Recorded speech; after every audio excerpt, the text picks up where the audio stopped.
Hello guys, welcome back to the channel. आज हम बात करने जा रहे हैं हमारे इकोनॉमिक्स के अगली वीडियो के अगले टॉपिक के बारे में, जो कि है प्रोडक्शन पॉसिबिलिटी कर्व।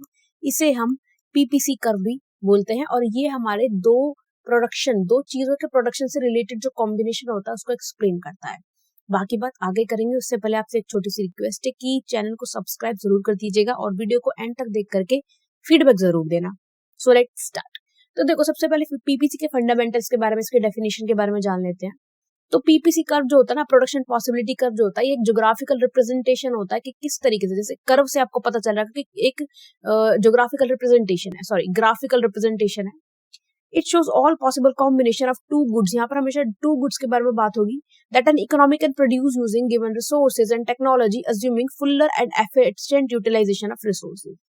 तो पीपीसी क्या कहता है कि ये एक ज्योग्राफिकल रिप्रेजेंटेशन है दो गुड्स का, ठीक है, दो गुड्स का, जो कि ये बताती है कि हम गिवन रिसोर्सेज से पर्टिकुलर सामान से कितना सामान बना सकते हैं, ठीक है, पर्टिकुलर मशीन से, पर्टिकुलर लेबर से कितना सामान प्रोड्यूस करवा सकते हैं, ये एज्यूम करके कि भाई हमने उन जो रिसोर्सेज है ना, जो प्रोडक्शन करने के जो रिसोर्सेज है, उनका पूरी तरीके से अच्छे से इस्तेमाल किया है। अगर आपको मैं थोड़ा सा सिंपल लैंग्वेज में एक्सप्लेन करूं तो फॉर एग्जाम्पल, मेरे पास एक क्या है, एक मशीन है।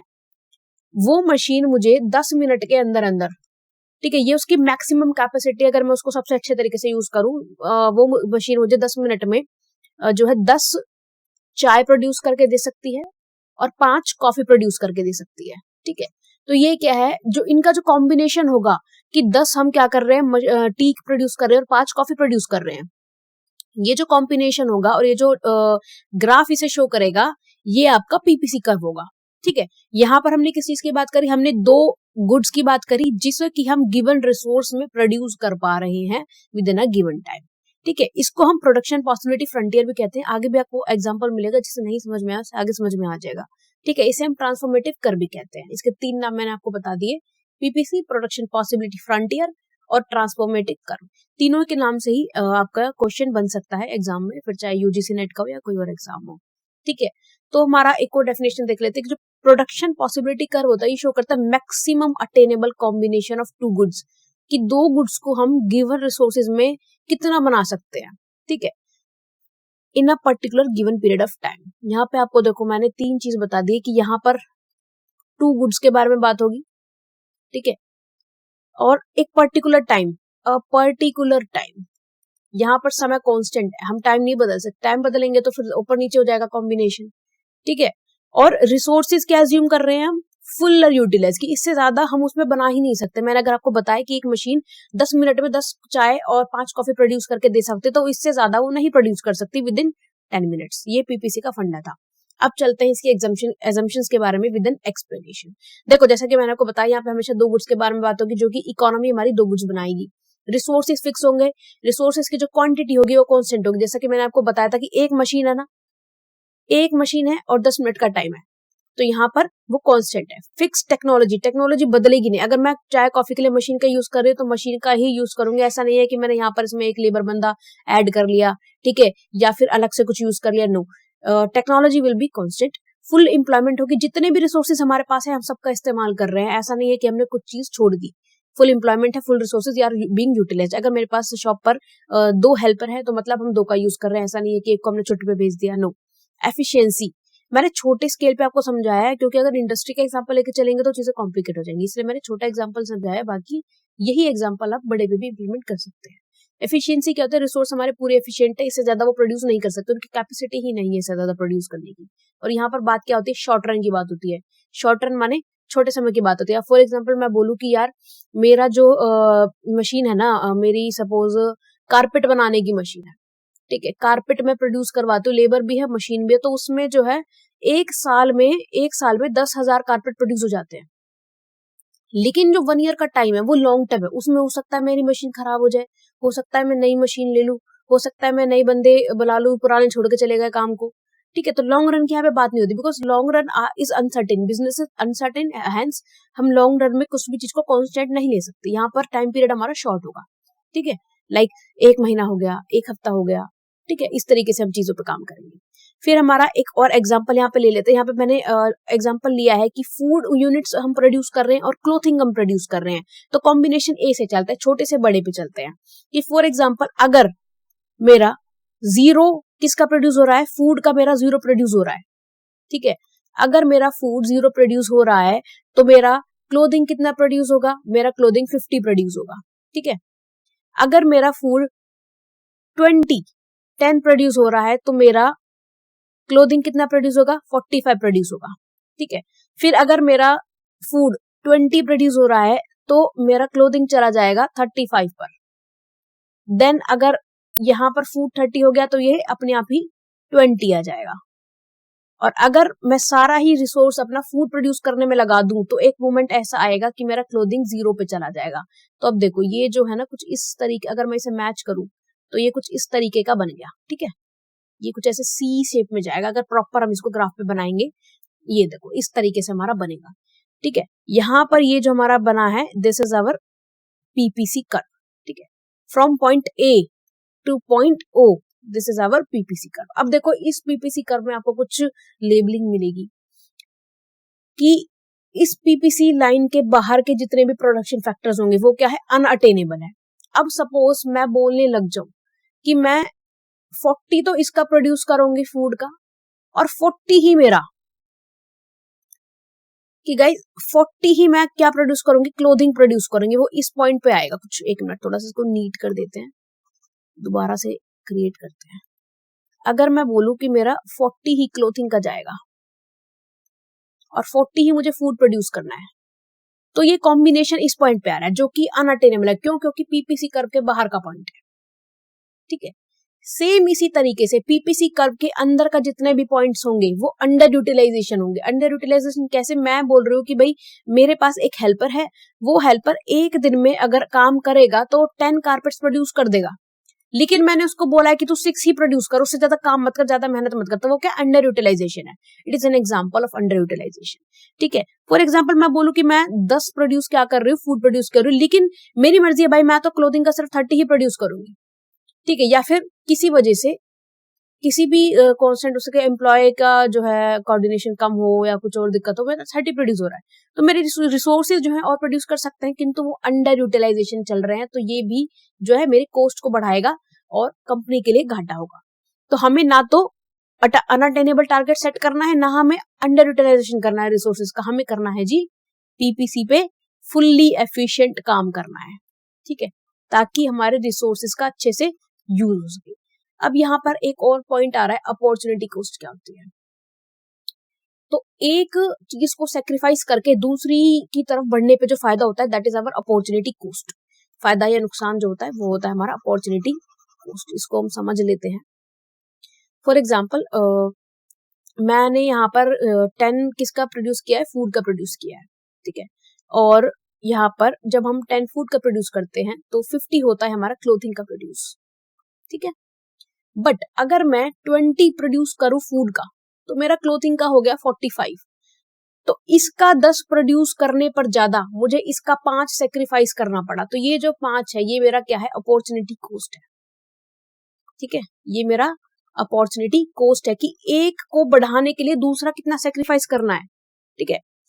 अगर मैं गेन ऑफ एक्स, ठीक है, gain of X leads to sacrifice of Y, ठीक है। एक्स अगर बढ़ रहा है तो वाई को कम होना पड़ेगा, वाइसा वर्सा। वाई को अगर बढ़ना है तो एक्स को कम होना पड़ेगा, वाई बढ़ेगा तो एक्स को कम होना पड़ेगा, ओके। अब आगे चलते हैं कि देखो प्रॉपर्टीज क्या होती है। पीपीसी की 2 प्रॉपर्टीज आपको हमेशा याद रखनी है, यूनिवर्सल प्रॉपर्टीज है, सब्जी के यही चलेंगी, यही लागू होंगी। तो पीपीसी इज डाउनवर्ड स्लोपिंग। देखो जैसा कि हमने यहाँ पर एक छोटा सा चार्ट बना लेते हैं, ये डाउन जा रहा है, ठीक है, डाउन जा रहा है, नीचे की तरफ जा रहा है ना। क्यों जा रहा है? रिसोर्सेज आर स्कार्स, क्योंकि हमारे जो रिसोर्सेज है ना वो स्कार्स है, उनकी कमी है और उनसे हमें ज्यादा काम करवाना है, वो स्कार्स है इसीलिए। फिर producing more of one good require sacrificing of other, एक को ज्यादा बनाने के लिए दूसरे को सेक्रीफाइस करना पड़ रहा है, इसीलिए वो क्या हो रहा है, डाउनवर्ड स्लोप कर रहा है। देखो जब मैंने इसका पहले, अगर मैं इसका आगे बढ़ाती जाऊंगी तो इसका नीचे आता जाएगा ना, तो इसीलिए क्या होता जा रहा है, ये स्लोपिंग डाउनवर्ड जा रहा है। और दूसरी प्रॉपर्टी होती है PPC is concave to origin, ये जो है ना कॉनकेव है, कॉनकेव ऐसा होता है ना, कॉनकेव लेंस साइंस में पढ़ा होगा, ठीक है। It is concave to origin, origin से कॉनकेव है, जो ओरिजिन है, origin point is this, origin से कॉनकेव है। Due to law of increasing opportunity cost, अब यहाँ पर इंक्रीजिंग अपॉर्चुनिटी कॉस्ट के चक्कर में ये क्या है, कॉनकेव है। अब इंक्रीजिंग अपॉर्चुनिटी कॉस्ट क्या होती है, देखो मैंने जैसे आपको समझाया था कि जब हम 10 फूड का बना रहे थे, हम क्लोथिंग का 50 बना रहे थे, तो हमारा जो अपॉर्चुनिटी कॉस्ट थी 5 छोड़ना पड़ रहा था, ठीक है। व्हेन वी कम्स टू 2045 वाला फैक्टर, तो इसके लिए, ये वाले फैक्टर के लिए मैं 5 छोड़ना पड़ रहा था ना, अभी पीछे एग्जांपल में पढ़ा था। और अगर मैं इसका 30 कर दूं, फूड का 30 कर दूं, तो मेरा क्लोथिंग का आ जाएगा फॉर एग्जाम्पल 25 आ जाएगा। कितना मुझे सेक्रीफाइस करना पड़ गया, 45 से 35, 25 आ गया, 20 का आ गया। तो इसी तरीके से अपॉर्चुनिटी कॉस्ट बढ़ती जाती है। तो वो क्या कह रहा है कि अपॉर्चुनिटी कॉस्ट बढ़ रही है, इसीलिए वो कॉनकेव टू ओरिजिन है।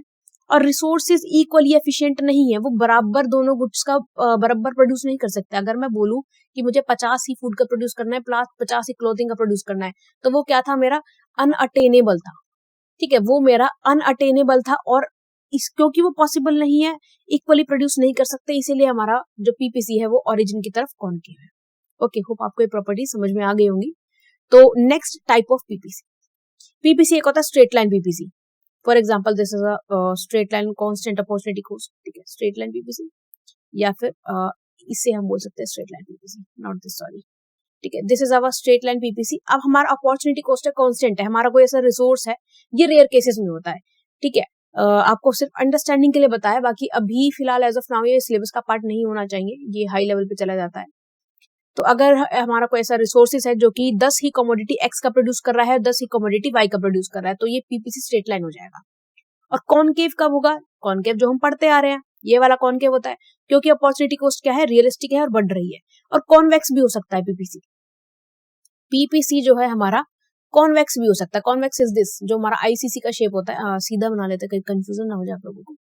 It might be like this, ठीक है, ये टेढ़ा एल बनेगा जो आपका, ठीक है।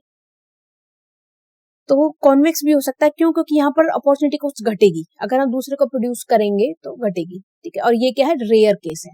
हमें जो फोकस रखना है ना, वो कॉनकेव पे रखना है, बाकी सिर्फ टाइप्स हैं, लेकिन आपको इसे ध्यान में नहीं रखना है। अगर वो बोलेगा कि what is the property and what is the shape of PPC, तो वो हो जाएगा कॉनकेव डाउनवर्ड स्लोपिंग, ठीक है, कॉनकेव और डाउनवर्ड स्लोपिंग ही हमें पढ़ना है। फिर आते हैं कि shift and rotation in PPC curve, बहुत ही इंपॉर्टेंट बढ़िया सा टॉपिक है। तो सबसे पहले हम पढ़ेंगे शिफ्ट। शिफ्ट क्या है, ये हमारी एक्चुअल पीपीसी लाइन है, ठीक है, this the green line is our actual PPC line. अब हमारा क्या होगा, पीपीसी कम हो जाएगा, आउटवर्ड शिफ्ट कर जाएगा,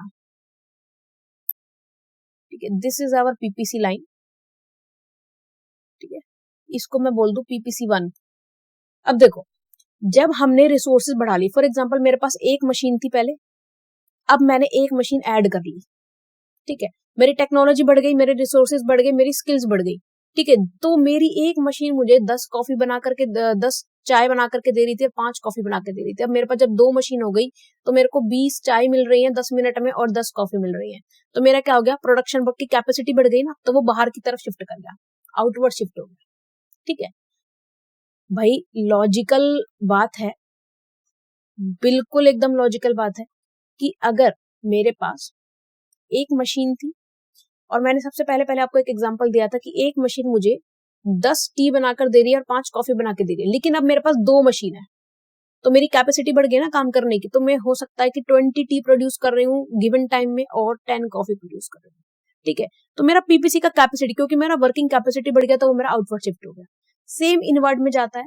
इनवर्ड में क्या होता है, यहाँ पर अंदर हो जाएगा, यहाँ पे क्या होगा, रिसोर्सेज कम हो गई, कि मेरी जो फैक्ट्री है, जैसा कि मैंने एक और एग्जांपल दिया था कारपेट का, मेरी फैक्ट्री महीने में 50 कारपेट प्रोड्यूस कर रही थी, बट अब युद्ध हो गया, ठीक है, या फिर बीच में पैंडेमिक कोविड आ गया था, कोई कंपनी में कोई आग लग गई, कंपनी बंद करनी पड़ गई, मेरी 2-4 मशीन खराब हो गई, तो पहले मेरे 50 प्रोड्यूस हो रहे थे, अब मेरे हो सकता है 20 ही कारपेट प्रोड्यूस हो रहे हैं महीने में, तो मेरी जो कैपेसिटी है वो कम हो गई, और ये इनवर्ड शिफ्ट कर गया पीपीसी, ठीक है, यहाँ इनवर्ड शिफ्ट कर गया, ये हो गया शिफ्ट। अब हम पढ़ते हैं रोटेशन।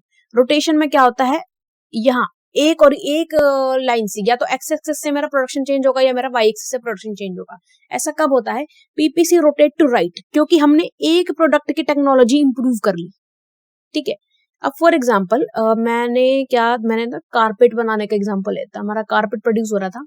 पहले जो था ना कारपेट का थ्रेड बेकार था, तो उसको सही करने में ज्यादा टाइम लग जाता था। फॉर एग्जाम्पल मैंने कारपेट का थ्रेड बढ़िया कर लिया, उसको बनाने में कम टाइम लगता है, थ्रेड की क्वालिटी प्लस कर ली, ठीक है।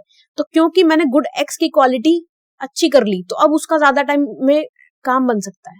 पहले जिसे बनाने में 10 मिनट लगते थे उसे बनाने में 8 मिनट लग रहे हैं, कम टाइम लग रहा है तो ज्यादा प्रोड्यूसर है, इसलिए वो बाहर की तरफ शिफ्ट हो गया, ठीक है। समझ रहे हो बात? सेम इसी तरीके से अब सपोज कारपेट के साथ हम क्या बना रहे थे, कारपेट के साथ हम रग बना रहे थे या मैट बना रहे थे, ठीक है, जो भी आप समझ सको, ठीक है। मैट बना रहे थे, मैट की हमने क्वालिटी बढ़िया कर दी, अब उसको बनाने में कम टाइम लगता है तो उतने टाइम में ज्यादा बन जाता है, तो गुड वाई की तरफ शिफ्ट हो जाएगा। एक छोटा सा एग्जांपल ले लेते हैं, अगर किसी को नहीं समझ में आया तो। देखो देखिए भाई, देखो मेरे को एक आइटम बनाने में क्लीन नहीं हुआ अच्छे से यार।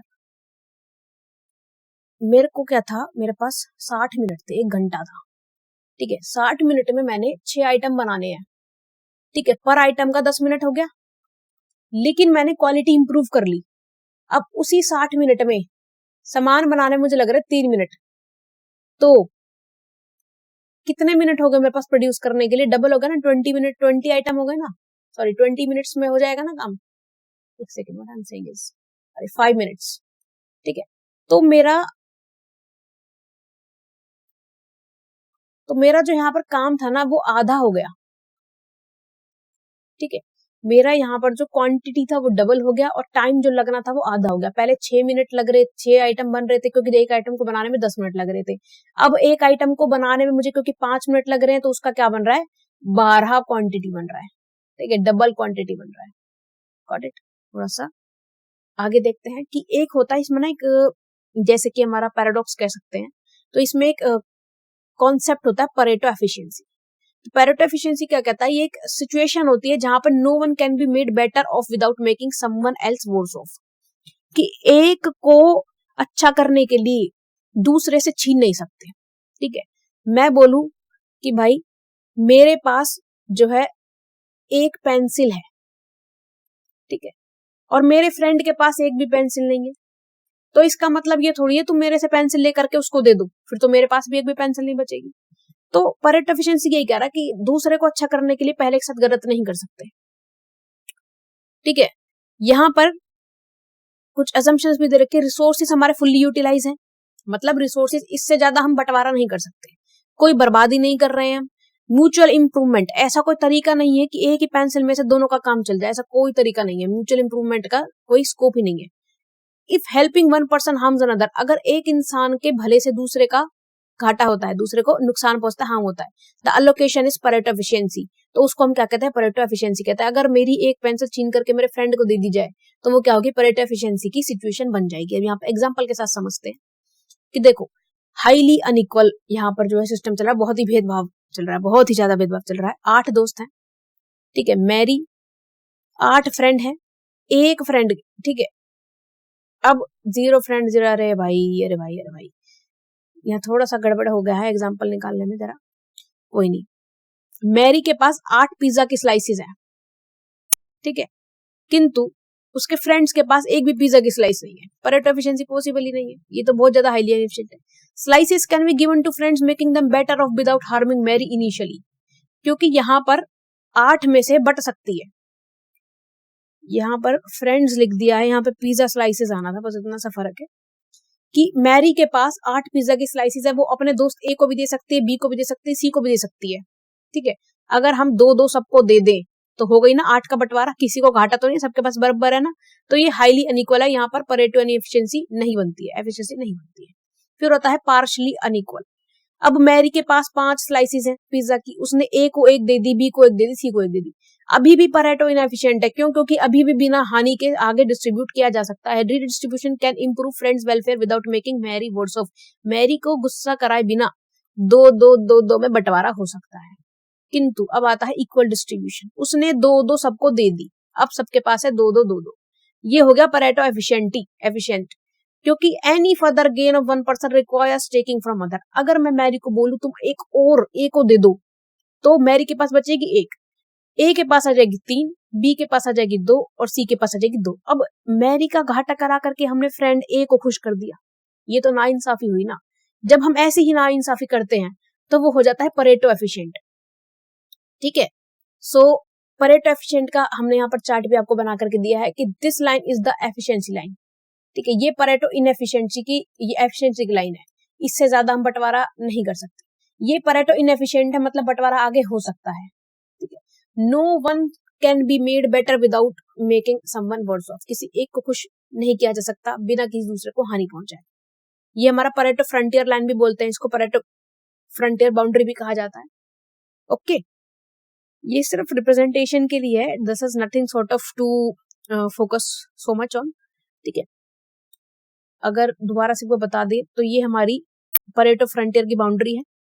ठीक है, इसके अंदर वाला कि मतलब इंप्रूवमेंट पॉसिबल है बिना लोगों को नुकसान पहुंचाए, इसके बाहर वाला मतलब अब तो हम कर ही नहीं सकते। फॉर एग्जाम्पल मैरी सारे फ्लैशेस दे दे, 0 हो जाए उसके पास, बाकी सबके पास हो जाए 2, 3 और 3।